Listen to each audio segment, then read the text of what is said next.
Yo, Yes, brother. what's happening, Dean? You alright, bro? Easy, man. Oh, Brother, it's good, a bit okay. of a madness, you know. I'm trying to get it on the app, and it's not working. So is this not on your phone? You're doing it on No. So I'm doing it on my phone, but it's in the browser. Oh, that's kind of mad, bro. Yeah, I'm doing it from the app. Or maybe you need to create an account. I don't know. I But don't like, know, but it's working though, isn't it? So yeah, no, it's calm. It's gonna record for it's gonna carry on for 59 minutes. Well, it's gonna carry on for an hour, basically. okay. And then it will shut down or whatnot.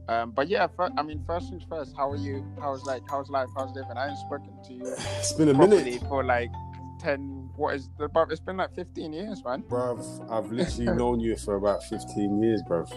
Yeah. It's mad, bruv. How's living? How's life? Life's good, man. I can't complain, you know. I Yeah. can't complain, man. Everything's going really well. Got a Yeah. little boy, engaged. It's just That's like mad. life is mad, bruv. Like on Tuesday, I'm 33, bruv. Yeah, that's the whole It's madness. Can you it's imagine? it's Where does the time crazy. go? It's Where does the crazy. time go? And I would have never thought, to be fair, when I think back, like when I'd met you at 17, if someone had said to me that we would be having this conversation at 33, I wouldn't have known that if it was possible, you know. I would have been like, in 15 years, am I really going to be able to speak, like to say, because if you think about it, from Volume Voices, this is where we met, cause I'm saying this based on people who might be listening that will not know, basically. Do you know what I mean? So we met at Volume Voices, long story short, from Camden, singing, etc. And here we are 15 years later. But I'm not actually in touch with anybody else. Actually, no, tell a lie. I've got Natalia on my Instagram, but aside from that, I'm not in touch with, and I've got Cordell on my Instagram, but I'm not really in touch with anybody else from Volume Voices. Same really. Yeah. I've got a couple of people from there on my Insta and that. Yeah. Natalia, Cordell. I spoke to Cordell a couple of weeks ago. He was saying about him maybe trying to move up to Manchester. Slow down. I thought he's in the States, no? Something like that.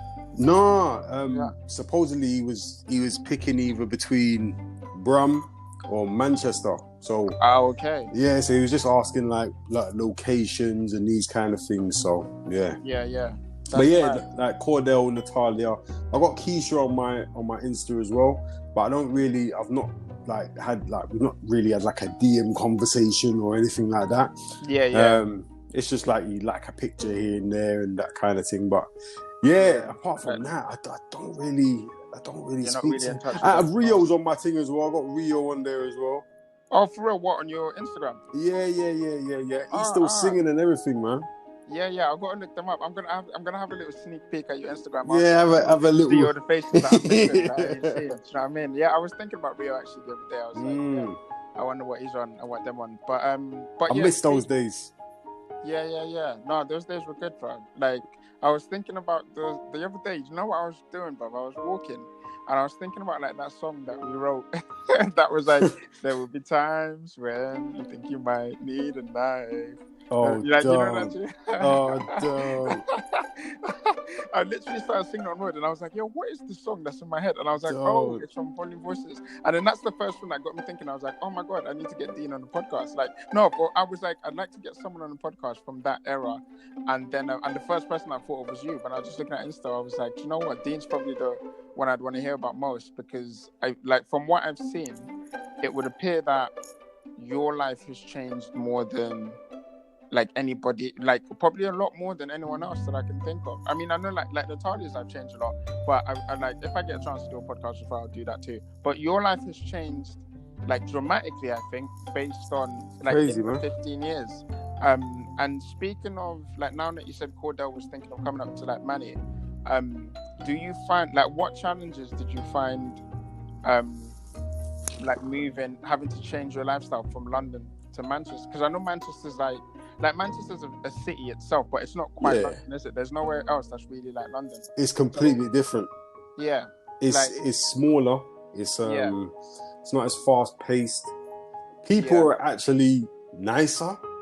Oh, for real? Yeah, like people actually say good morning, and whereas like if you was to get on a bus, people actually thank the driver. These kind of things. Yeah. Whereas like, when I first moved up here, I jumped on the bus and people were saying, "Oh, thank you." I'm like, this is a bit weird. It's a bit nuts. Yeah. You're thinking you're from London. You ain't used to this. Like, it's crazy. Why are you talking to me? I'm used to getting a cut eye at me and this kind of. Do you know what I mean? It's very, very different. Right. But I think the biggest challenge was not having my own circle. Around me. In fact, let's talk a bit about that. That's actually interesting because that's the next question I was going to ask with in terms of adjusting. Because I think a lot of people, especially in this day and age, always talk about wanting to move out of their comfort zone and go in somewhere else completely different. Yeah. Whereas you kind of, like, you haven't gone too far out. It's not like you moved to Australia or anything.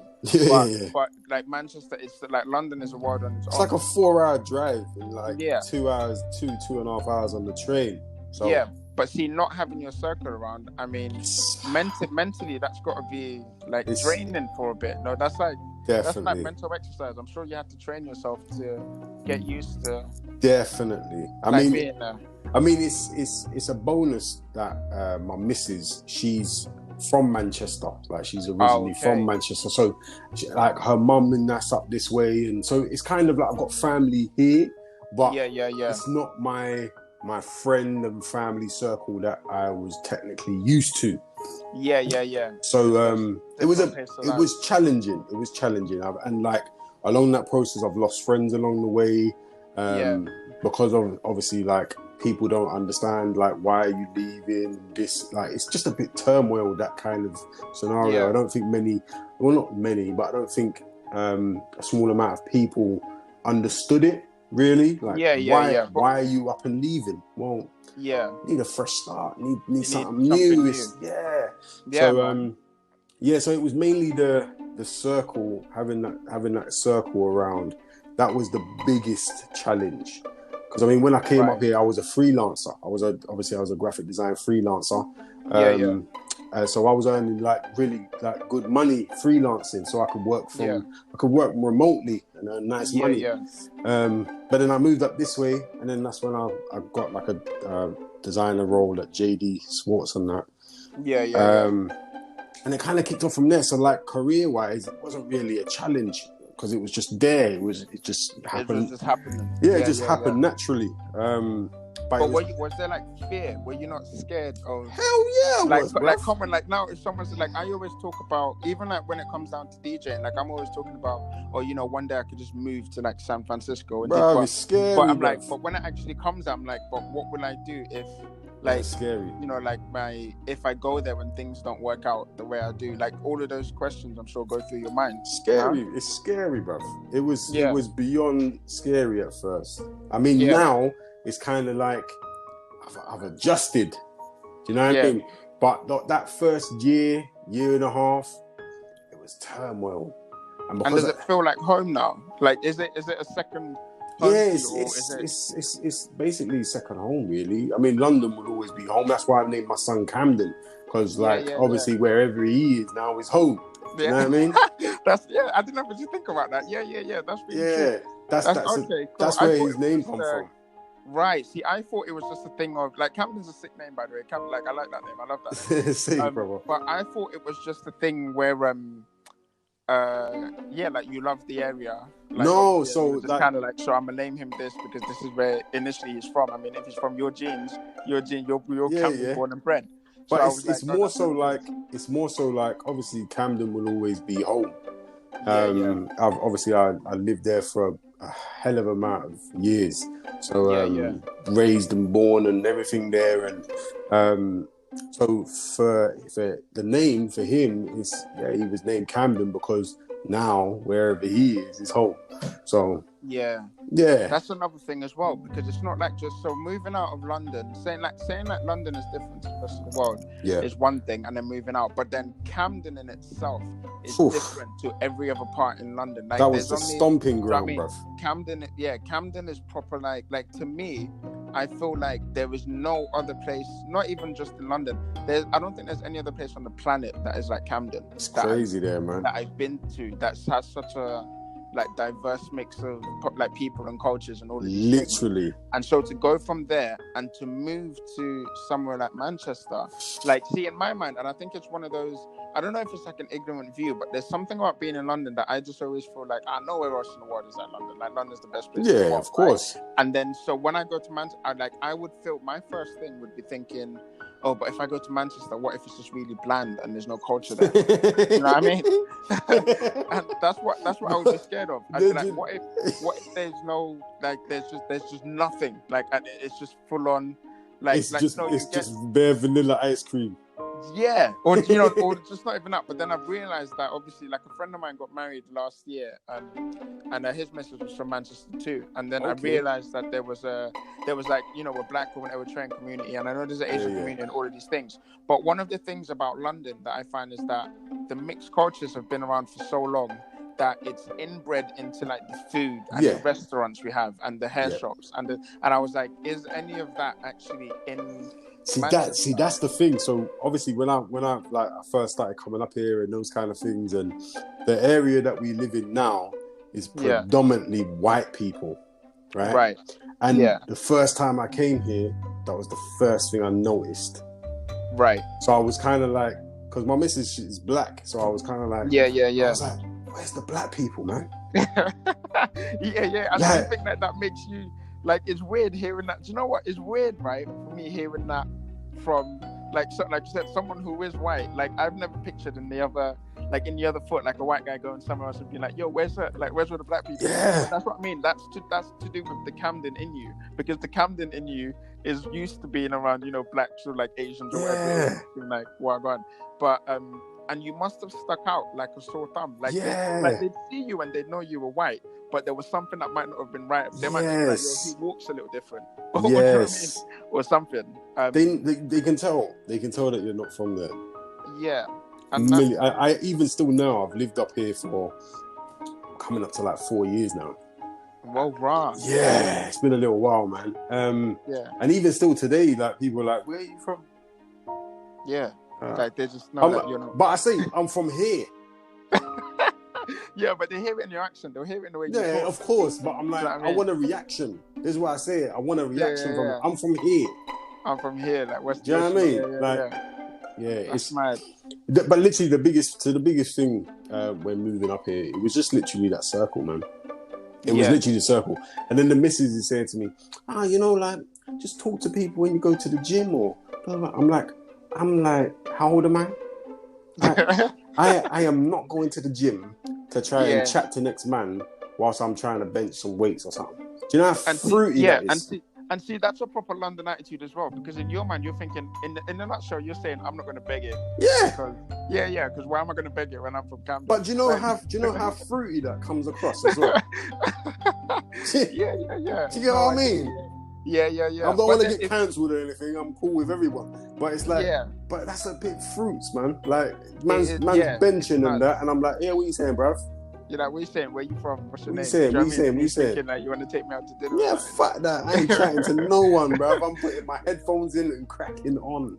That's hilarious. That's true. But somehow you managed to settle in. So was that like from work? Like, was it like you just met people through even your career? And that's the funny thing, bro. Even work, because obviously I'm from a completely different background, and like who I grew up with, my surroundings, all that kind of stuff was completely different. So even going to work was a bit kind of didn't fit. Yeah.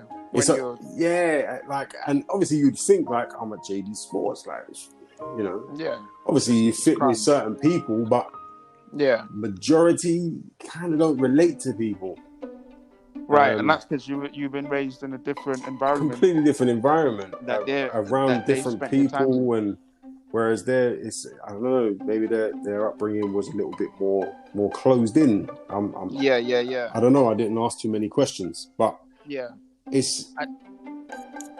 I was going to say, and did you did you experience any any backlash? Because I think that's the number one thing that most people fear. Like, I would fear going to somewhere like San Francisco or Australia and having people treat me almost like, oh, you don't belong here, like, go back to London. Did you experience any of that? No.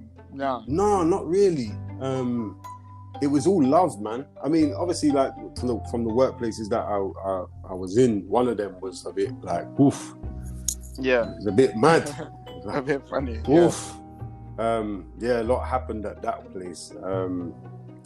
But no, not really. Not really like, oh, you don't belong here, go back to London, or it was none of that. Never that kind of thing. I think because London is the capital, I think people they're kind of used to hearing the accent, but not hearing the accent, if that makes sense. Yeah, they hear it on TV or something. Yeah. Or like they're intrigued by it. Like one thing I've always found is wherever it is you go, and I've always found this is like even especially with women, like, and I'm not being like derogatory or nothing, but I've always found that like especially with women is that if there's something about saying that you're from London that just seems to drive everyone a bit wild, and they're like, oh my god, ooh, exciting, he's from London, like, you know what I mean? It happens all over the world. Like I remember when I went to New York. Don't get me started. I went to New York, and I was ordering food in like a Popeyes, yeah. And I ordered my food. I was like, yeah, can I get the number one? You went to the hood. Yeah, I was in Brooklyn. I was Brooklyn. Yeah. And what's it called? I was like, yeah, can I get the Popeyes with like, you know, the biscuit, 2 chicken breasts, iced tea, whatever it was, yeah. And then the woman was like, oh, sorry, could you say that again? And I said it right. And then I said it like a third time. And then after I was like, wait, is this a joke? What's going on? And she goes, no, I heard you the first time. I just want to see you say it again because I like your accent. They love it, man. Yeah, and I was like, oh, thank you. Like, but that's something that I feel is experienced all over the world. Like, people just love hearing people from London talk. So I'm sure even a bit of that you must have experienced in Manchester. Like, I know obviously you've got your missus and whatnot, and like your life is cool, you're a family man, you've got your wife, your kid and whatnot. But it's like, it comes with the territory. It's an attraction, isn't it? Because it's like, obviously I love different accents. Like I love accents. So I can understand where it comes from. Do you know what I mean? Especially when it's not yours, when it's not your accent, you're not, you know? Yeah. I can, like, the whole New York thing, I completely, like, when I went to New York when I was in uni, it was flipping crazy, bruv. Yeah. Literally, I stepped off the plane as Dean. I went into one shop, turned into Danny Dyer. Yeah.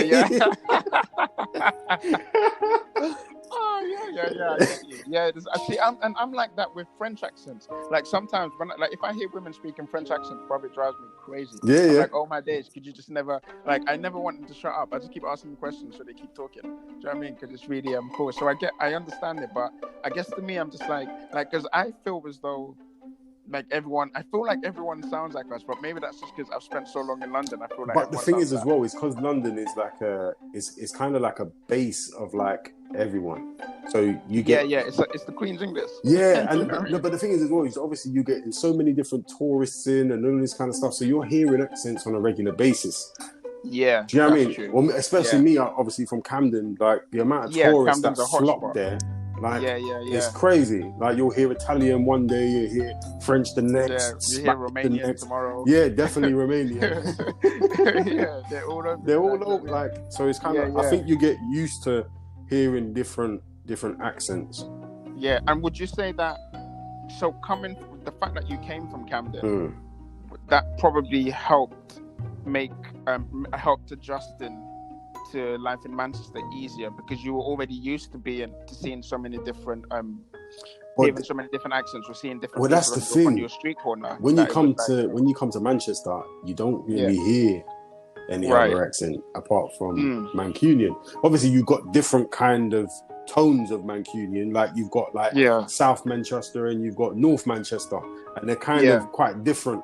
Like one's a little bit more strong, and more like different language. Yeah. Do you know what I mean? Like it's not a like in London it's a cuppa. Like, I can make me a cuppa, I have a cup of tea. Whereas in Manchester, a brew. Yeah. Oh yeah.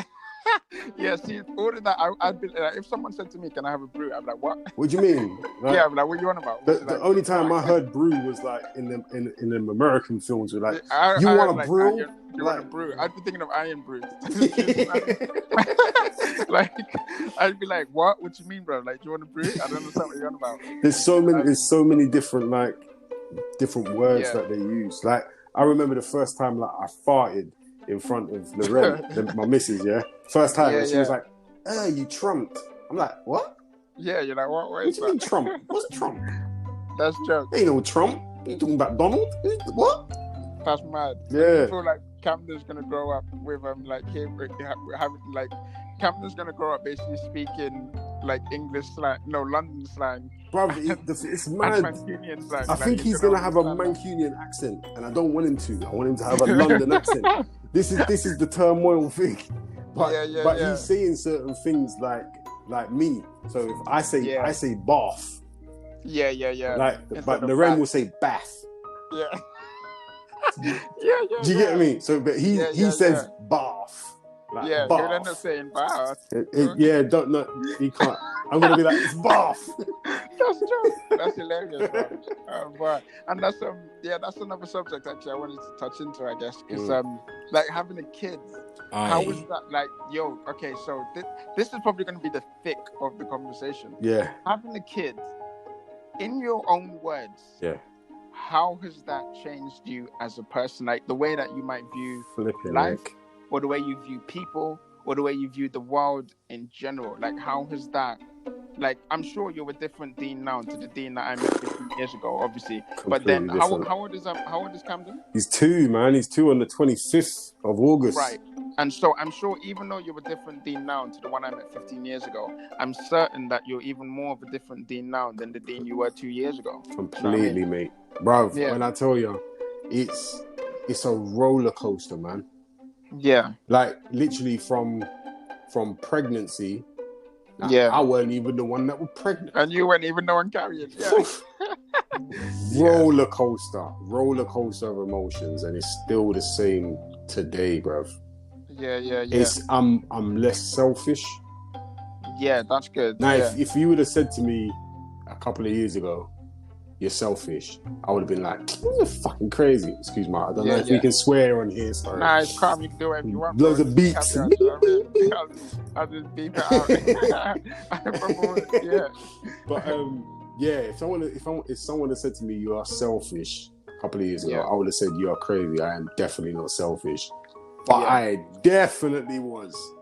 Right. So you now understand like the language of compromise. Yeah, but do you think that came necessarily with just the kid, or that? I mean, I thought that's something that you naturally develop in a long term or in a relationship anyway. Bro, I was still a boy, bro, before I had Camden, man. That's the truth. Yeah. I was still a boy, man. Yeah, and there's nothing that can turned me. He turned me into a man. That's as simple as it is. He turned me into a man. Simple as that. See, even that is terrifying as well, though. Like, to hear that, like, your reaction when you first hear that you're having a kid, scary, bro. Like, it's terrifying because you don't really know if you're going to be a good dad, because no one has no one can teach you how to. It's not like a test. Like, you can't take a test and like have a practice child for 18 years and then you have to no, you're just giving it there. But this is the thing for me. It was kind of like, because I had nieces and nephews and everything growing up, so I was kind of used to like the whole nappy thing and feeding and like all of that. Cause I was so used to it already. So obviously I was scared, like shit scared. Yeah. But when he arrived and I saw his face. Yeah. Bro, it was game, set, match, man. Done. That's it. Yeah. And what kind of because this is the conversation I always have with my brother, where he I'll talk about my nieces and nephews, and he'll say to me like I think about how much I love my nieces and my nephews, right? And I don't I've never loved anything more than I love my nephews. I'm not gonna lie to you. I can't even. I could it makes me think about like the world that we're growing in and what kind of world it would be like when they're older. And what he always says to me is that, now imagine you're feeling that way just as an uncle. You have no idea until it's your own. He goes, wait till it's actually yours. It's a whole different emotion. It's a completely different ballgame. You love that person more than you love yourself. Yep. Do you know what I mean? I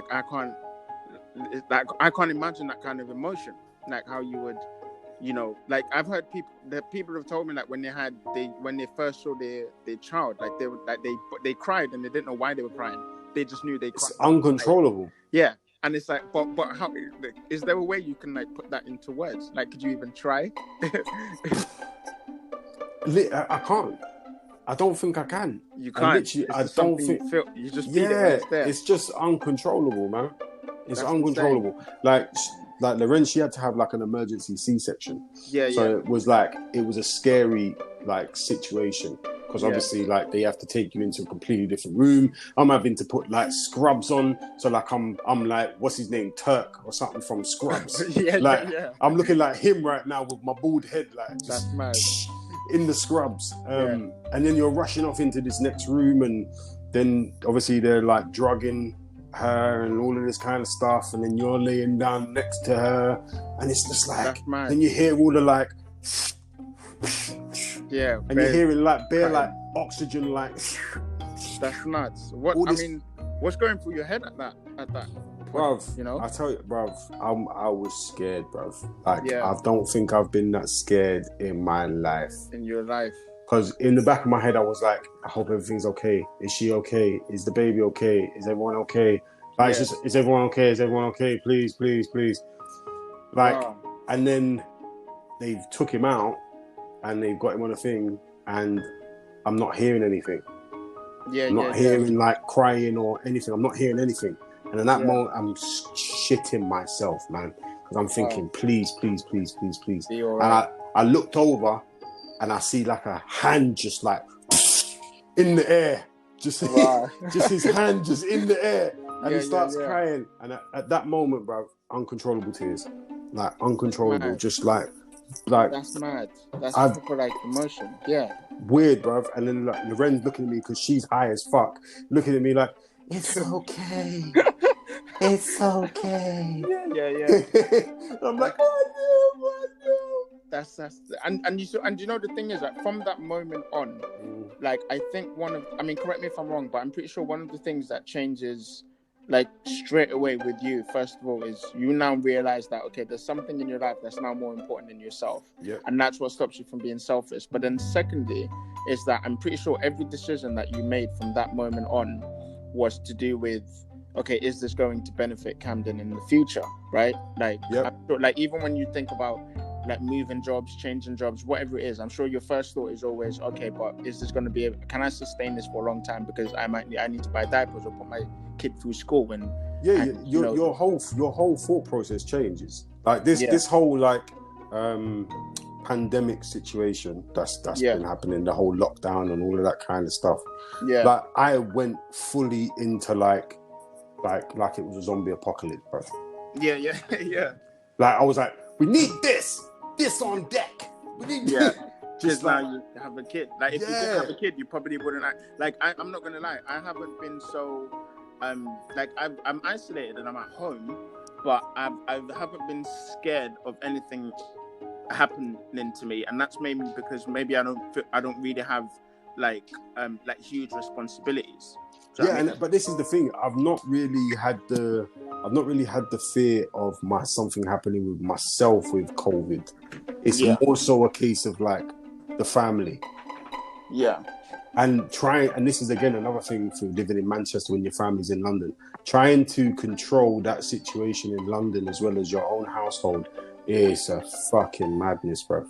Because obviously I'm there on the phone to my mum and my dad, like, you need to go into lockdown.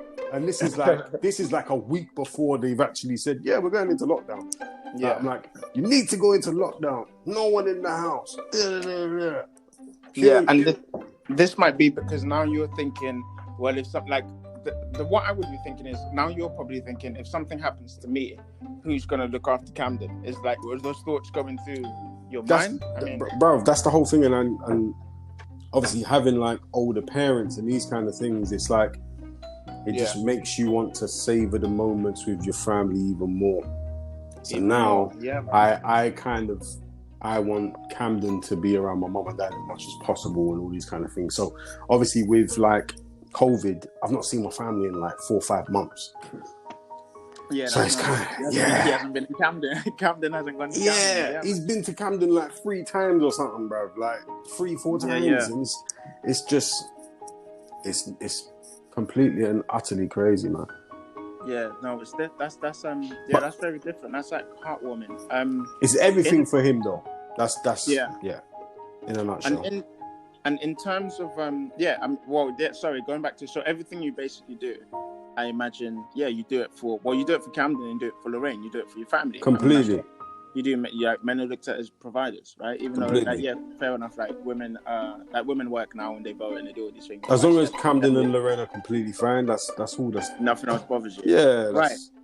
And so when it comes down to a minute ago, when you were talking about moving to Manchester and some of the battles that you might have faced, like even if you fell out with friends or whatnot, like with that, was it like, is it falling out with friends as in like, oh, we're beefing because I'm going to Manchester, or was it just you drifted apart and it was just a natural occurrence that you just lost touch because you were in a different city? Because that's also two different things. Because if you lose touch because you're in a different city, that's understandable. But it's like if some people don't understand that maybe you've got to move for yourself. I'm pretty sure even the people that you might have had disagreements with, what might have made it easier is in the back of your mind, you're thinking, well, even if I fall out with this person, I'm still going to have my wife and my child. And that's more important than anybody else that can't see that. That was the thought process. It was kind of a mixture of the two sides, really, in what you were saying. Yeah. Like there was like maybe one or two people where it was a case of like, since I had moved, it was more of a thing of like, well, I don't understand why you've done that. You haven't really like said goodbye and all of this kind of stuff. And in my head, I'm thinking, I'm not running up the road, like. Yeah. Do you mean like say goodbye? I'm coming back. Yeah. Do you know what I mean? It's not like a bye thing. I'm not moving to Dubai or something. You're not going to Fiji. Yeah, do you know what I mean? You're 4 hours away. Like anyone that has a car has. You can travel, man. Do you know what I mean? Yeah. So it's kind of like, obviously, like I had like a really good friendship with one or two people, and it went left because of that. Yeah. But because of the moving. Obviously, you know, the friendship can't have been that good if it was to go left. If it went left based on that. Sometimes you find though, it might not even necessarily be that you were angry or mad at each other. It's like sometimes for some people that's just the easiest way they find a way to express their feelings, because they can't fathom up the courage to be like, look, I love you and I'm gonna miss you. Like some guys can't say that. It's like a high thing. So they're like, well, I would rather just like, be angry at the fact that he's going instead of admitting to myself that I'm actually going to be upset or I'm going to miss him. That's true. You know what I mean? And if that kind of conversation might have happened, it might have been completely different. But obviously that was like 4 years ago, bro. So because I mean, anyone should be able to understand that. Like the people that I keep in my circle that I think of, if I said I was going to move to Brazil, and it was for, I met the woman that I loved and I was going to marry her, or, I've got this kid and it's my career and whatnot. Like anyone that's in my circle, I would like to think right now they would be happy. They should understand that, okay, I will miss you as my friend because I talk to you every day, but you've got to do what you got to do for yourself, because like our path is just going to have to change, because you still got to chase your dreams and your goals and your career, and, your life and whatnot. And so that's a great. And speaking of careers, actually, that's the next topic actually I want to jump onto. Would you say, did moving to Manchester have any impact on you changing your career, or are you still basically in the same career? It's just a different company you work for now? Exactly the same career. Yeah. It's just since I've been in Manchester, I've catapulted. Yeah. So it's kind of like I was freelancing in London. I was freelancing for like a company called App Lab, doing like magazine and that kind of thing for tablet. It's like magazines like 442 and Good Food and all of that kind of stuff. And then obviously I've come up this way, went to JD. From JD I went to another firm called AppLearn. It's like a technology firm. I was like their creative lead there. And then from there, I'm now at a company called Blue Apple Education, and I'm their creative studio manager. Yeah, so it was something that was bound to. I mean, it was something that had to happen. Like, it was bound to happen in order for you to progress, because especially being in Manchester, I'm pretty sure part of your career probably progressed a lot quicker based on the fact that you're also in Manchester or not in London. Because one thing I find about London as well is that very competitive. It's very competitive and it's very, very oversaturated. Yep. So like, even if you think about someone who is creative, particularly in the creative industry, right? If you're good at, you might be good as a journalist, or you might be good as a designer or a photographer or a singer or whatever it is. But if you're in, where would you be? If you're in some village in Albania somewhere, you're probably more likely to be discovered, right? Or someone will pay attention to you than if you were in London. Now that sounds a bit backwards to people, but the reason why I say that is because in London, imagine you're a drop in the ocean, right? If London is the ocean, then you as a water drop doesn't really make much difference because there's so much ocean around. Yep. But in, let's say Albania was like covered in sand, and you're a drop of water in that sand, obviously you make a bigger impact because everybody wants that drop of water in that sand. Yep. Do you know what I mean? Yep. That's the way I see it. And so if you could now go back, I'm pretty sure, I mean, I don't know what the answer would be, but would you say that if you could go back 4 years and remain in London and not have moved to Manchester and have your girl move to London instead, would you still accept that ultimatum, or are you much happier that you ended up moving to Manchester and going there? See, that's the thing. I don't know, you know. I don't know, because obviously I know the journey and the route that I've been on in Manchester.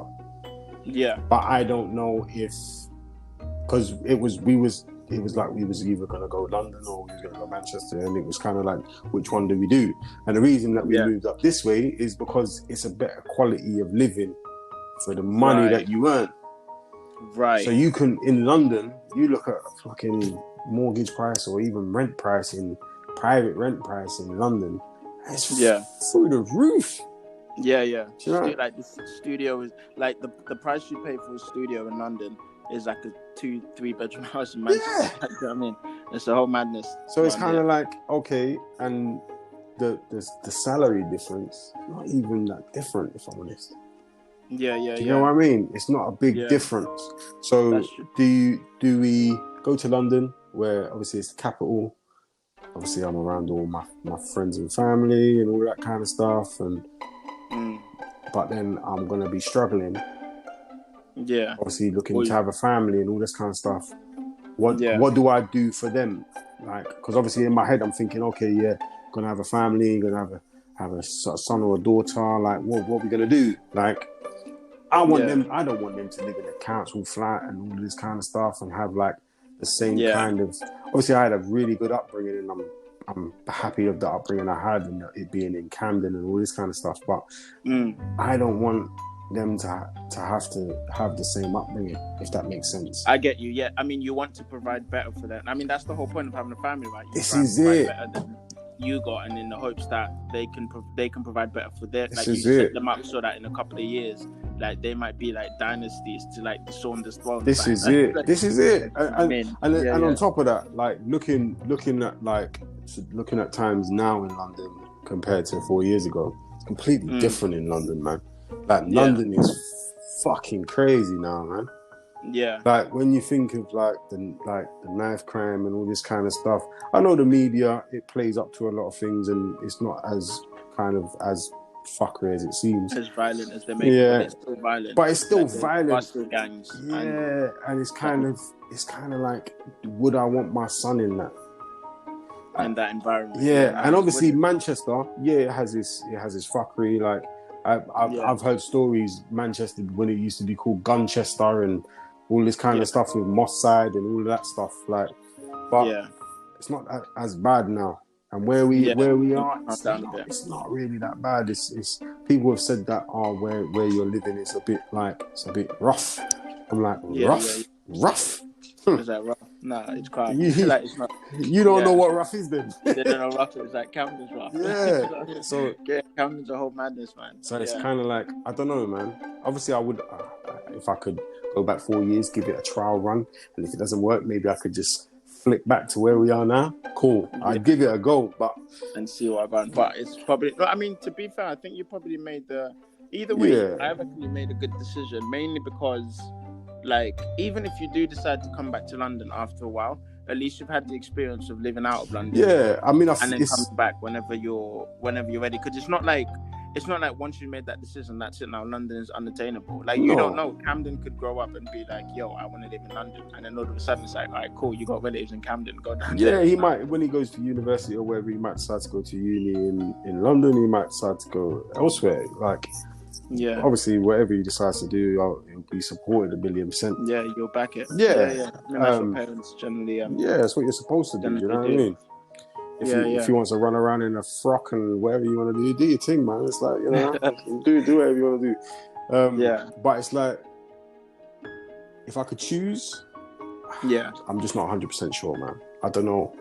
You don't know which one. That's all right. Yeah, I mean, that's fine. It's probably something that will take a while to decide, because there's so many pros and cons on both sides. That's the thing. And there's no saying what could have happened if you did stay in London. And that's another thing. Yeah, because you could have stayed in London and you might have been like, yo, I wish I got, like a mortgage in Manchester instead of, or whatever. It's the whole grass is greener situation, isn't it? Yeah, you just got to, it's it's in the eye of the beholder, isn't it? Yeah, like, all you got to do is just tend to your lawn, man. You know what I mean? You'll be all right. Yeah, that's very true. That's the main thing, man. And so what's your like, I'm imagining, because that's another thing that will change, having a family and having like a kid, and like, your career like basically booming and stuff, is, do you find that your North Star, and you don't have to necessarily say what it is if you don't want to, like a lot of people don't never like to admit to what it is, but would you say your North Star has changed? And what I mean by saying your North Star, I mean whatever you wanted at the end of your life by the time you died, I'm pretty sure that has changed now that you have a kid and a family. Like when you're single, there's all of these, like, so I'll give you an example. There's all of these goals on Instagram, right? Where people are like, oh, this is what I want in my life, and da-da-da-da. And I have a theory. I actually think a lot of these Instagram memes are written by people who don't have families and don't have children. 1,000,000%. Mainly because you see something that says, like, oh, the goal is to like some people will say something like, oh, life goes to travel to all of these different countries and have like a 10-bedroom mansion and a boat and whatnot. And in the back of my mind, when I see stuff like that, I'm always thinking, like, for me, my North Star has always really just been to have a family. Everything else on top of that is a bonus. But I don't think there's anything that can be compared to having someone that can having someone who loves you back. Do you know what I mean? Like, that's it. Just having someone to love is probably, I think it was Elvis Presley that said it, where he said he defined happiness as 3 things, and he said it was something to do, something to look forward to, and someone to love. And I think of all of those 3 things, like, you need, like, for me, I think the most important one would be having someone to love, because if you don't have something to do and you don't have anything to look forward to, you can vent to your someone to love and they will understand you. I like that. Whereas if you do have something to do and you have something to look forward to, but you don't have anyone to love, then who are you going to share it with? Yeah, who are you going to share it with? Who are you going to talk, like, who are you going to tell? It's one thing to have a mansion with 10 bedrooms, but I can only sleep on 1 bed at a time. So why do I Who are you going to share it with? Who are you going to share it with? Yeah. Or who are you going to leave it up to? And so would you say your North Star, or like your life goals, changed? Definitely, I think it's changed after your kid was born. Yeah, your priorities started to. Because obviously, when I didn't have a partner, I didn't have a child, all that kind of stuff. Like, it's kind of the same as yours. Like the North Star that I wanted was to have a family of my own, to obviously have someone to love, and all of that kind of stuff. Like, but obviously, when you have it, then not that you take it for granted. It's just that your perspective changes. Yeah, you become used to it, I guess, on some level. It's like, oh, this is the norm. And would you say, this is another thing, right, that I'm always convinced about, because I have yet to find a couple who don't meet this criteria. Now, every single successful relationship or marriage that I'm aware of, right, amongst my friends and my family, I'm talking about even my mum and dad, right? Yeah. The girl never liked the guy to begin with, and the guy had to constantly pursue until, and eventually, I don't know how it happened, but eventually the girl always knuckled down and was like, yeah, cool, I guess I'm in love with you, right? And whatnot. And so when people, the reason why I'm asking this question is because people always talk about, you're supposed to like struggle, like, you work hard to get something or to fight when you want something or whatnot. Yep. But I always feel like maybe a partner isn't supposed to fall into that category. I think with a partner, it's just supposed to work. But is that how it is? Is it just like, does it just work? Do you just wake up one day and all of a sudden you're like, okay, I'm in love, I'm going to marry this person and I have my kid? I'm pretty sure there's a lot of like roller coasters and turmoils and twists and turns and stuff that you have to go through in order to have those dreams or that North Star of that family. Bro, me and Loren, we wanted to rip each other's faces off before, bro. yeah, that's true. Even still, bro. There's still days where I do her bloody heading and she does mine. Yeah. It's because we're people, man. Yeah, you're human. Yeah, like before we were together, before we were a family, we were single people. We were people. So I've got traits and I've got things that I do that she might not like. Yeah. And she's definitely got things that that I don't like. Yeah, that's true. That's not. Imagine you listen to this and like, I'll be like, next you just say R.I.P. Dean Jordan. Bro, the maddest thing is earlier on, obviously while I was working, whatever. And like I've come out into Allway because like we had a little bit of a kerfuffle in the morning. So I was like, sorry, babe, whatever. And she was like, it's okay, I love you, but you do my head in. I'm like, yeah, it's okay. You do my bloody head in too. It's all right. It's fine. Yeah, it's not all roses. No, like it's and that's the thing, man. It's like I don't think a relationship is supposed to be all smooth sailing. No, it's proper not. Like I always tell people that I actually feel like you get, and not even just in relationships, I think even in friendships, I think people get stronger based on the beef that they have with each other. Yeah. Do you know what I mean? Like it's normally when you have the fight and how you make up from the fight that determines whether or not you can spend the rest of your life with this literally person. And we've been through a whole load of shit. Like a whole heap of it. Like we've been together like coming up to 6 years. 6 years on the 21st. There's a lot, man, and there's a lot of personal growth in that time. There's a lot of growth in the relationship.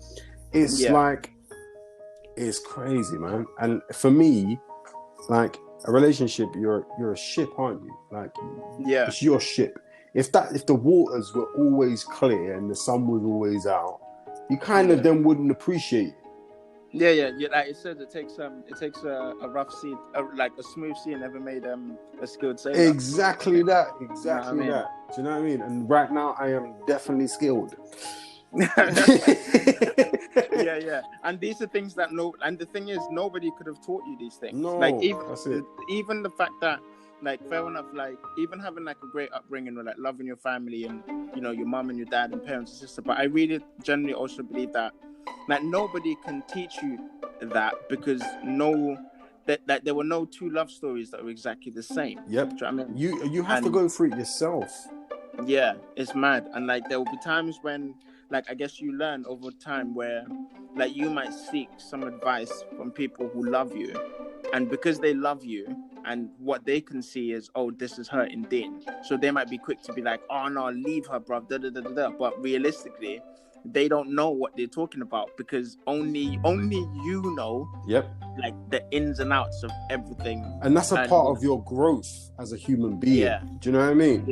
It's kind of like as you go through this whole circle of life and everything that we go through, I kind of think it's like you're just gathering information. You're gathering information, you're gathering experiences, memories, all these kind of things, and then your aura that's around you is glowing in a certain kind of way. So then all of those memories and all that kind of stuff, experiences that you've got, when you go over to the other side, people will be able to recognize you because of your aura, because of your glow.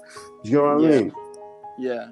Don't you find that and do you find, right, that because of the generation gap, have you yet admitted to yourself that and this is it's probably one of the hardest things that you probably ever have to admit to yourself as a man, is that so now you have your wife and you have Camden, right? And there were certain things that you're going to want for Camden, and there's certain things you're going to want Camden to do, maybe Camden to be, etc., etc.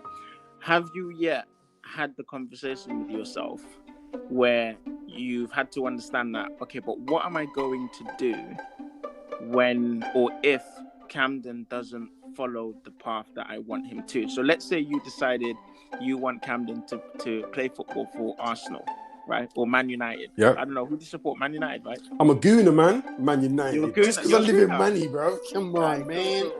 Right. That's another difficult thing. I'm a fucking gooner, bro. I mean, bare Man City fans around you. I don't give a fuck.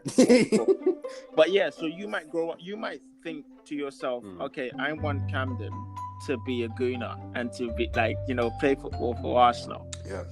Have you had the conversation with yourself in preparation for the day? Because it could happen where maybe Camden could come up to you and say, look, there's this girl that I like and she supports Chelsea, so I'm a Chelsea fan now. What would you do? What would you do with that? Because although you are his father, you also have to understand that he is his own person. Yeah. And he can be a Chelsea fan if he wants to. See, the thing for me is I've always said to myself since he was born, as long as he's happy, as long as he's safe, as long as he knows what he actually wants to do, I don't care what it is. I'll back him. I will back him 1,000,000%. Because that's my boy. Do you know what I mean? That's my boy. That's my best friend. I will back him all the fucking way, but I don't care what it is. Don't care what it is. But the thing that I have to get in my head, right? I've had this discussion with her, and sorry, I'm a bit slurring because I've had a bit of a rum. That's calm. It's all right. We don't judge. We move on this side. The thing I've had to like as I said, I've had this discussion with Loren. I want him to, when he starts having girlfriends and all this kind of stuff, I want him to have a black woman. Right. And is there any specific reason? Not specifically. It's just that, and obviously he can have whatever woman he wants. He's a beautiful boy, so he's gonna have his pick of the bunch. I mean, he could come home with a Polish woman. Yeah, it's up to him. But it's just I don't know. I've always had in my head that he would have a black woman. Right. I don't know why. Maybe it's I love black women. I always have done. I mean, that's another thing. I won't dive too deep into it because obviously that's your past and whatnot. But that's another thing that I've always noticed with you. I've always known that you've generally always been attracted to black women in general. So he might pick that up from you, and he might just be like, "Yo, I just really like maybe that's brown sister." Yeah, I think that's maybe what it is. I want him to take after me, but I want him to be better than me. If that makes sense, right? And I mean, and that's the best thing that any parent could want for their kids. To have what they have, but plus more. But more. No. But I can't. I can't say to him, "You need to be like me," because I don't want it. In a sense, I don't want him to be like me. Do you know what I mean? Weird. It's a weird one. I want him to kind of be like me, but not be like me. Maybe you want him to be his own person. I guess. Yeah. Even if, and that's a very tough decision to come to terms with, that being his own person might not necessarily run in parallel to the views that you have on the world. And that won't necessarily be because he's some bad breed child, because he's not, right? No, If he was, it would be because of it would be the generation gap. Yeah. So for instance, even if you think of the generation of our parents, for instance, my parents might have thought, in my parents' lifetime, it was, go to school, get a degree, get a job, get a yard, get married, boom, that's it, sorted. Yeah. And now I might be thinking, well, hey, obviously I want those things, but what if I was thinking, no, I don't want that? That's something that they have to come to terms with. And now you might say, in the same sense, you want Camden to, come home with a black woman and want more for himself and this and that. Mm-hmm. But he could actually one day he could just be well, hey, I just want to be a regular guy. I don't we are not made regular. He might be yo, I don't want to shoot for the stars. I just want a regular job and do my regular thing and be calm. And it's and one of the hardest things that you may have to come to terms with is that although you have planted the seeds to it might not work out the way you want it to. The way you want, yeah, and that's a very difficult conversation that I think a lot of parents struggle to have with themselves. That I won't be happy with. Yeah, you wouldn't. But you may think you might not want him to be regular, but then why would that be? You know what I mean? But I understand there can be people that, and this is like I said about the whole him being with a black woman. It's not I'm against white women or Asian women or any kind of woman. I'm not against any women. I love all women. All women are brilliant. Yeah. But I was just it's my preference. I don't know. It's just a thing. Yeah. But it's kind of like on the same on the other side of it. Like I can understand that a person might they might work at Sainsbury's or Asda or something, and they might enjoy stacking shelves or like I don't know. Might just say to you, it might be your love. That's for the rest of my life. I get that, and I completely understand it. If someone out in the street said to me, "Yep, I work for Asda. I have supported the key workers in the pandemic. I am happy. I'm over the moon for you." But for me, I don't want it for mine. Yeah, that makes sense. Do you get what I mean? You want more for him. Yeah, that's it. You want him to be in a position where he doesn't need or want anything from anyone. Exactly. You want him to want for nothing. Exactly. Yeah. I don't want him coming to me when he's my age saying, "Oh shit, I've not got nothing." Right. That makes sense. And he's got a family and all this kind of stuff, and he can't support them and all that kind of stuff. Because then for me, I've not only has he failed, but I failed. Yeah. You feel you failed as a parent. Yeah. And the thing that's and I think the most terrifying thing about all of that is that no one can teach you how to teach him that. No one can actually tell you how to teach him that. Like the only thing you can do is just be the best dean you can be, or be the best father you can be. That's exactly it. That he would pick up from your actions and not because he won't listen to your words. He'll pick up from your actions. Yep. Like, even when you think about the things that you want to do, like part of the reason as to why you yourself are a working man is because you've seen your dad as a working man, per se. You know what I mean? And so, and even for me, I'm a working man because I've seen my dad as a working man. Yep. Whereas if I didn't see my dad work, and maybe let's say my dad didn't go out the house every morning and go to work and do whatever. Like let's say he just stayed at home and was. You would kind of do the same. Yeah, I do the same because I'd be like, oh, this is what it's learned behavior. Dads are supposed to stay at home and just chill and watch TV. It's learned behavior. Yeah. Oh man, that's and it's down to everything. Everything your whole upbringing in your family. It's like obviously my mum and dad, they've been married for God knows how many years. I think they're coming up to 50 odd years or something of marriage, or some 40 something years. It's crazy amount of years. It is. It's crazy. It's nuts. Yeah. And see, that's the thing. Even with that, you will find that you're more likely to see your relationship, your marriage with Lorraine is more likely to work out when it happens. By the way, congratulations, you're engaged now, right? You're saying, right? Yeah, man, thank you, brother. And what's good? Your marriage is more likely to work out based on the fact that because you've seen it work with your mum and dad. Mm-hmm. So you believe in love. You believe in the idea of love. And I think the fact that they've held it together for so long, and you probably experienced as a child or seen, the ups and downs that they've gone through. Oh, 1,000,000%. It means that the whatever fights or arguments you might have with Lorraine, you're more likely to work it out, because in the back of your mind somewhere there'll be a voice telling you, my mum and dad went through worse than this, so if they worked it out, we could work it out. Do you know what I mean? Yeah. Whereas if your mum and dad had set an example of maybe not working out, and you were raised in two different households, you may give up. You may give up because you'd be like, well, hey, if my dad couldn't do it, what makes me think I can do it? Exactly, you know what I mean? exactly that. Thing. Exactly that. Learned behavior. You're right. But yeah, man, this was we're on 58 minutes now. It's gonna go. Yeah, that's what I mean, bro. I'm telling you, I just let it spiral, and you find that people tend to just talk about, I enjoy the conversation, and we end up having a really good conversation because there is no planned topic. You just end up, it's just a nice conversation. The road. Yeah, it's like a phone call, basically. I don't know if there's anything that you want to say, to end it up or to round it up nicely. Mainly because, whoever's listening might have some words or something for you. I don't know that you might want to share. Just love and light, man. Love and light. Stay on your journey. Live life to the fullest. Love to Loren. I love you dearly. Love to my son Camden. You are my heart and soul. Hang tight. That's gonna age very well.